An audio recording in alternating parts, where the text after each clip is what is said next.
this right whale population is still more than triple the size it was in 1935, when there were a lot less lines in the water. In that context, the narrative that these end lines are suddenly reducing the right whale population makes absolutely no sense.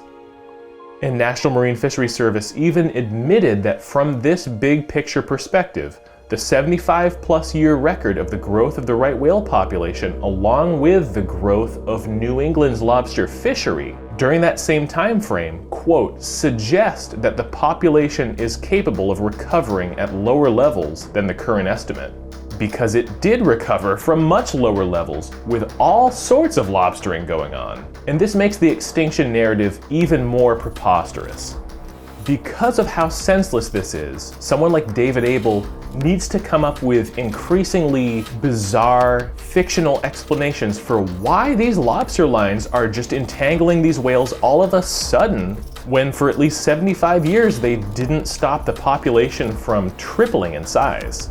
For many years, particularly in the 1990s, before the rope strength of lobster lines became so strong that it became very difficult for right whales or other whales to break free of these entanglements.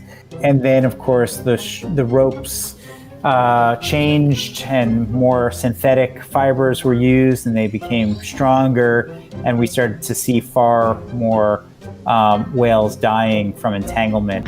Actually, in the 90s, the lobstermen had already transitioned to synthetics long before.